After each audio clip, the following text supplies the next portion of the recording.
The morning bells chimed across the massive space station as students from dozens of different worlds hurried to their classes. Jayan walked through the wide corridors of the Galactic Xenobiology Institute, his backpack slung over one shoulder. He was one of only 3 humans on the entire station, and he felt it every day. Other students gave him curious looks as he passed. Some whispered to their friends in languages his translator couldn't catch.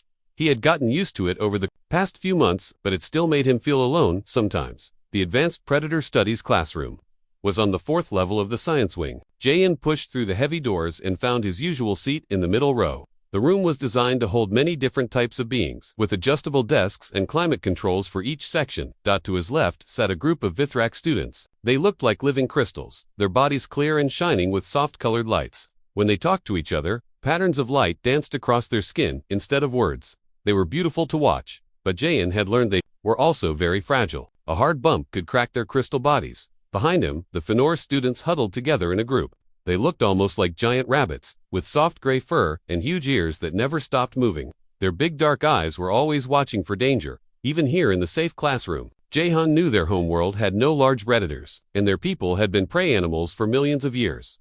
In the front rows sat the Zokt students. They reminded Jayan of praying mantises, but much larger and smarter. Therefore, arms moved in precise patterns as they took notes on their electronic tablets. Everything they did was careful and planned. They never acted without thinking first. Professor Veltar floated into the room right as the class bell rang. He looked like a giant octopus, but he could change colors and had dozens of tentacles instead of just 8. His voice came through the universal translator, as smooth and calm. "Good morning, students," Professor Veltar said, his skin shifting to a pleasant blue color. "Today we will study the hunting patterns of the shadow wolves from the Outer Rim worlds." Jayan opened his notebook as holographic images appeared in the air above their desks. The shadow wolves looked dangerous even in the pictures. They were about the size of earth wolves, but their black fur seemed to drink in light. Their eyes glowed yellow, and their teeth were longer and sharper than any earth animal. "These creatures are perfect examples of apex predators," the professor continued. "They hunt in packs of 5 to 7 individuals and can adapt their hunting style based on their prey." One of the Vithrak students flickered a question in light patterns. The translator turned it into words.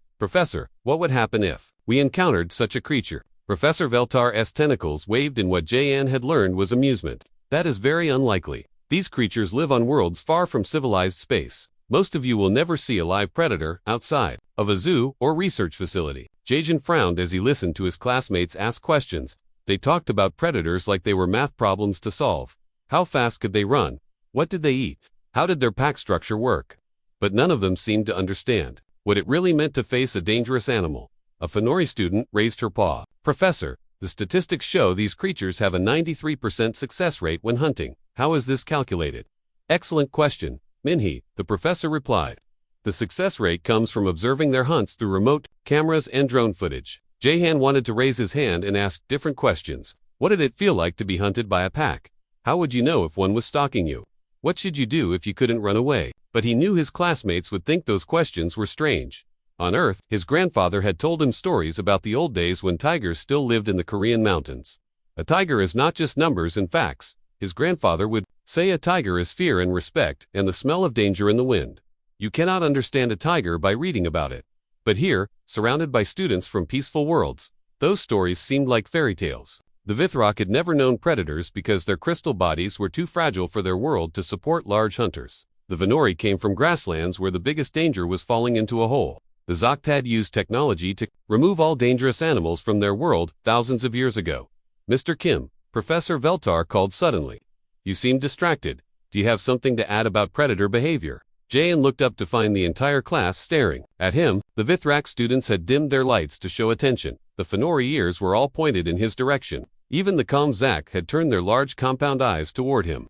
"I was just thinking about the difference between knowing about predators and understanding them," Jayan said carefully. "An interesting distinction," the professor said. "Perhaps you could explain?" But before Jayan could answer, the class bell rang. Students began packing their bags and floating toward the exits. Professor Veltar's tentacles waved goodbye as they left. As Jayan walked back through the corridors, he thought about his grandfather's words. Soon, he would learn just how important the difference between knowing and understanding really was. The next week brought excitement to the usually quiet classroom. Professor Veltar had sent a message to all students the night before. Today would be different. Today they would see a real predator. Jayan arrived early and found the classroom buzzing with nervous energy. The Vithrak students were flashing bright patterns of light, which meant they were worried. The Fenori had grouped together in the back corner, their ears twitching at every small sound. Even the Kamzoks seemed more alert than usual, their forearms moving in quick, nervous gestures. "I heard they're bringing a shadow wolf," whispered Minhee, another human student who sat near Ja. She was from Seoul, like him, and one of the few people who understood his Earth references. "In a cage, right?" asked Sungho, a nervous Fenori student with particularly large ears. "Of course it will be safe," said one of the Zokh students. In their clicking language, the university would never put students in danger. But Jayan noticed that even the confident Zostik had moved their seats farther from the center of the room. Professor Veltar entered with 3 technicians pushing a large metal container on wheels. The container hummed with energy, and blue light flickered around its edges. Through the transparent walls, Jayan could see something dark moving inside.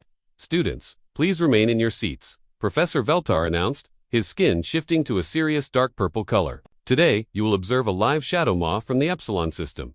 The container stopped in the center of the room. One of the technicians activated a control panel, and the metal walls became completely transparent. Inside was the most beautiful and terrifying creature Jayan had ever seen. The shadow maw was smaller than he had expected, about the size of a large dog, but everything about it screamed danger. Its black fur seemed to absorb light, making it look like a hole in space.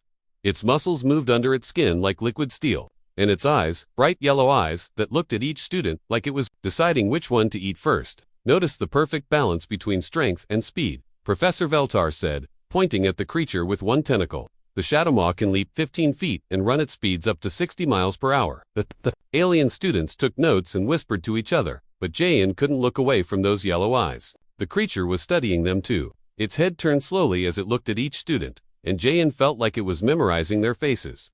"The containment field is completely safe," one of the technicians explained. "The creature cannot break through the energy barrier." As if hearing those words, the shadow maw suddenly threw itself against the invisible wall. There was a flash of blue light, and the creature bounced back. But it didn't seem hurt. It just sat down and continued watching them with those intelligent, hungry eyes. "Fascinating," muttered Professor Veltar. "Notice how it tests the boundaries of its prison. This shows advanced problem-solving skills." For 20 minutes, the class continued normally. The professor explained the creature's hunting methods, while it paced back and forth in its cage. The students asked their usual questions about statistics and behavior patterns. The shadow maw seemed to grow bored and lay down, though its eyes never stopped moving. Then the lights in the room flickered. It was just for a second, so quick that some students didn't even notice. But the technicians noticed. One of them hurried to the control panel and began pressing buttons with worried movements. "Professor," the technician called out, "we're seeing some power fluctuations in the containment system. Is there a problem?" Professor Veltar asked, floating over to look at the controls. "Probably just a minor issue with the station's power grid," the technician said, but his voice didn't sound confident. The lights flickered again, longer this time, and in that moment of darkness, Jahan saw the blue glow around the container dim slightly. The shadow maw saw it too. The creature's head snapped up, and its ears pointed forward.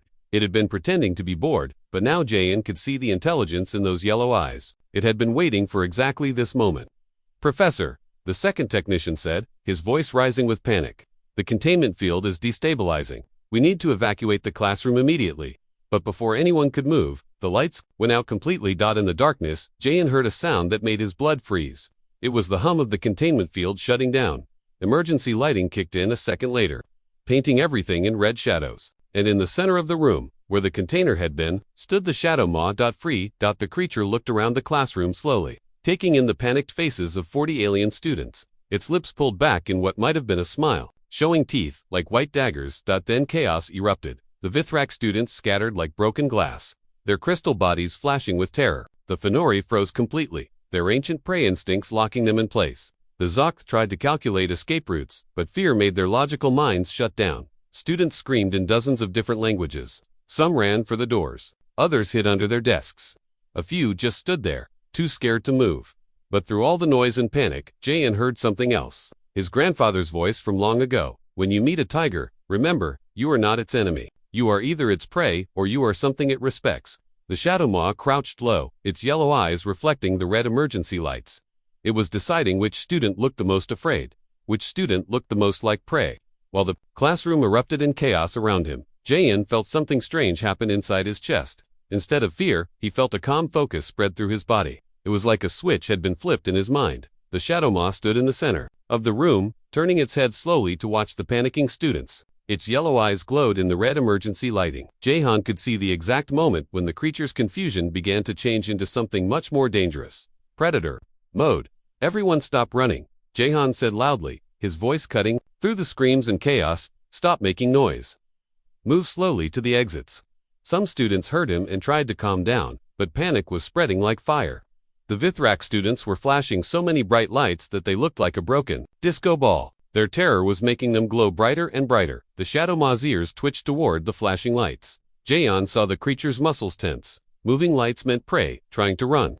Every instinct in the predator's body was telling it to chase. Turn off your lights, Jaehan called to the Vithrak students. You're attracting its attention. But they were too scared to control their natural responses. The lights kept flashing in rapid, panicked patterns. The Shadow Ma took a step toward them. Without thinking, Jaehan moved. He stepped between the creature and his classmates, placing himself directly in the predator's path. The movement was smooth and deliberate, not the jerky motion of prey. The Shadow Ma stopped and looked at him. Hey there, Jaehan said softly, keeping his voice low and calm. I see you.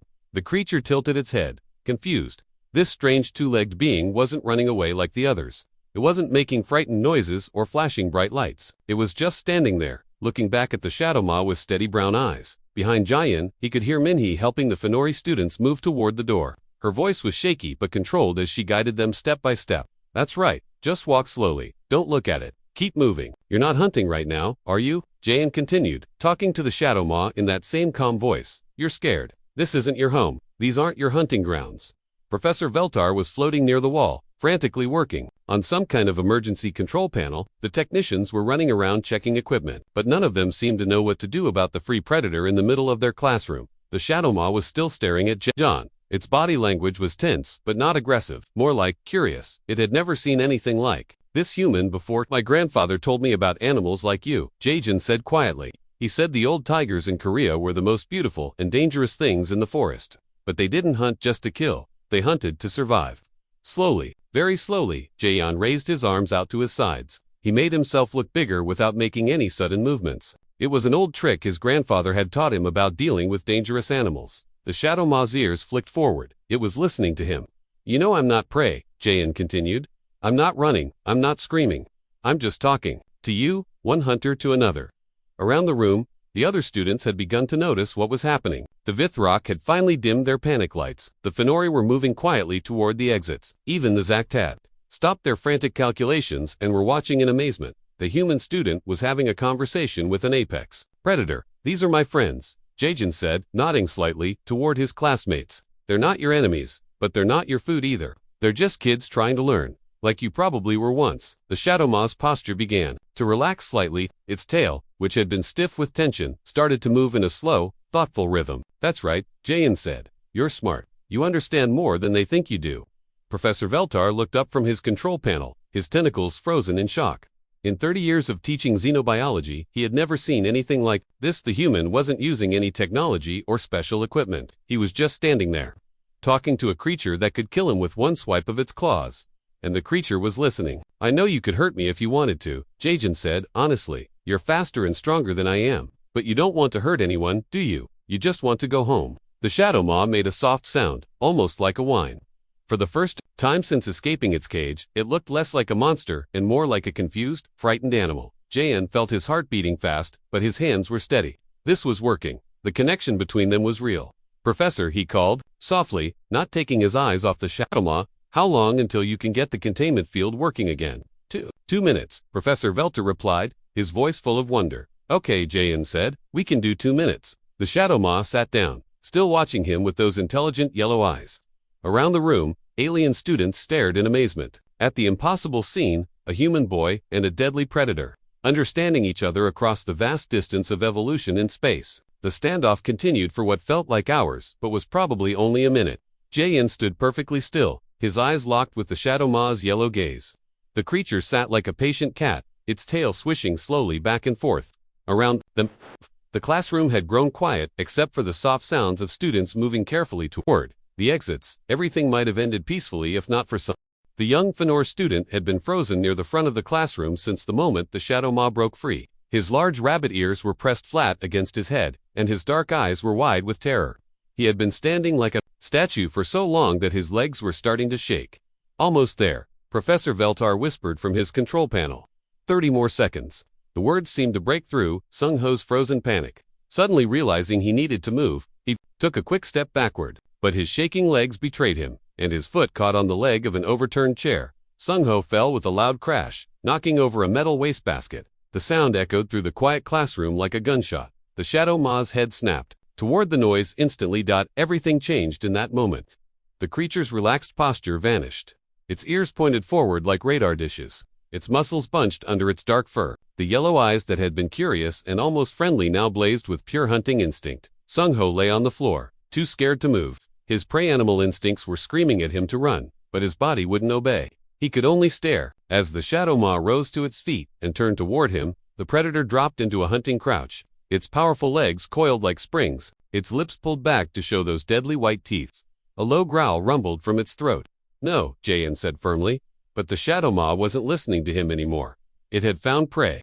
The small, helpless creature on the floor was everything. Its instincts told it to hunt. Fear scent filled the air. The prey was down and vulnerable. The creature took a step toward Sung-Ho. Jayan didn't think he moved. In one quick motion, he stepped directly between the Shadow Ma and the fallen Fenor student. The predator was less than 6 feet away now, close enough that Jayan could see the individual whiskers on its face and smell the wild scent of its fur. "You go through me first," Jayan said quietly. The Shadow Ma stopped, confused again. This strange human had put himself between a predator and its prey. It made no sense. Why would one creature protect another when it meant risking its own life? Behind Jahan, Sung-Ho whimpered softly. The sound made the Shadow Ma's ears twitch with interest. Easy prey was right there, just past this stubborn human. The creature began to circle to the left, trying to get around Jahan to reach Sung-Ho. Jahan moved too, keeping himself between them. "Not happening," he said. That the Shadow Ma circled too. The right, Jahan followed. His movements smooth and controlled. It became a deadly dance. Predator and protector, moving in slow circles around the terrified Fenori student. Jayan Minhee called from near the door. "Get out of there. You can't fight that thing." But Jayan wasn't trying to fight. He was trying to communicate something much more important. With every step, every movement, he was sending a message. "This is my pack. You cannot have him." The creature's yellow eyes never left Jayan's face. It was trying to understand this strange human who refused to back down. In its world, only the strongest predators challenged others over prey. But this human didn't look strong enough to be a threat. The Shadow Ma took another step forward. Testing Jahan didn't move back. Instead, he made himself bigger, spreading his arms wide and standing as tall as possible. "I said no." For a moment, the two stared at each other. The Shadow Ma's hunting instincts were screaming at it to attack, to remove this obstacle between it and its prey. But something deeper, older, was making it hesitate. Respect. This human wasn't prey. It wasn't running or screaming or showing fear. It was standing its ground like another predator defending its territory. The Shadow Ma's evolutionary programming couldn't ignore that signal. 10 seconds, Professor Veltar whispered. The muscles tensed. It was going to try to get past Jayan one way or another. Jayan saw the decision in the creature's eyes. He took a deep breath and did something that would have seemed crazy to any of his alien classmates. He stepped forward, not back, toward safety, forward, toward the predator. The Shadow Ma blinked in surprise. In its entire life, nothing had ever approached it when it was in hunting mode. Everything ran away. "You want to know what I am?" Jayan said softly. "I'm someone who protects his friends, just like you would protect your pack." The creature's head tilted slightly. Something in its yellow eyes changed. The hunting fire was still there, but now there was something else. Something that might have been understanding. 5 seconds, the professor breathed. The Shadow Ma looked at Jayan one more time. Then it looked at Sung-Ho, still lying motionless on the floor. Then back at Jayan. And slowly, the creature sat down. The blue glow of the containment field suddenly blazed to life around them.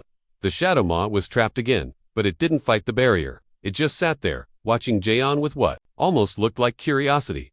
The confrontation was over. The blue containment field hummed back to life, surrounding the Shadow Ma in its familiar prison of energy. But something had changed. The creature didn't throw itself against the barriers, or pace angrily like before. It simply sat in the center of the field, its yellow eyes still fixed on Jayan. Station security burst through the classroom doors. At that moment, their weapons drawn and ready, but they stopped in confusion at the scene before them. Instead of chaos and destruction, they found a room full of students staring in amazement at their human classmate. "Stand down," Professor Veltar called to the security team. "The situation is under control." Jayan finally stepped back from the containment field, his hands shaking slightly as the adrenaline began to fade. Sung-Ho was helped to his feet by 2 other Fenori students, his large ears still trembling with fear, but his eyes bright with gratitude. How? Whispered one of the Vithrak students, her crystal body flickering with confused light patterns. How did you make it stop hunting? I didn't make it do anything, Jayan said quietly, still catching his breath.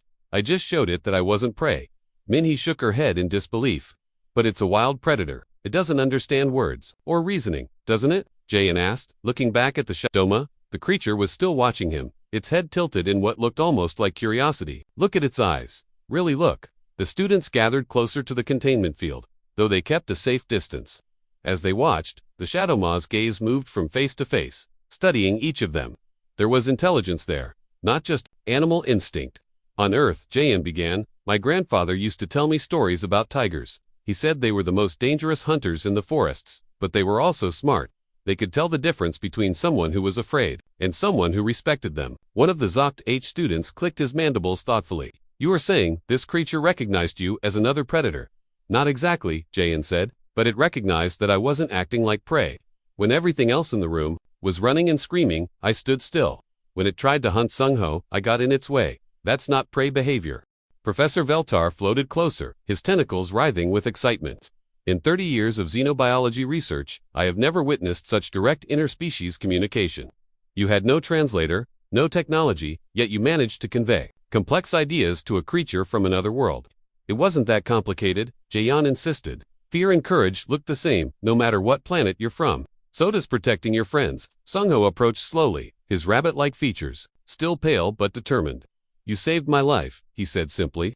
You put yourself in danger for someone you barely know. You're my classmate, Jahan replied. That makes you part of my pack. The word pack seemed to catch everyone's attention. The alien students looked at each other with new understanding. Their human classmate hadn't just been brave, he had been acting on instincts they didn't even possess. Is this normal for humans? Asked one of the Vithrak students. This willingness to face danger for others. Minhee answered before Jayan could. Where we come from. You protect your family and friends. It's not something you think about, you just do it. But the risk, protested a Zoke student. The logical choice would have been to evacuate and let the security team handle the situation. Maybe, Jahan said, but by the time security arrived, Sungho might have been hurt. I couldn't let that happen. Professor Veltar's skin shifted to a deep, thoughtful purple. I am beginning to understand why humans have gained such respect throughout the galaxy.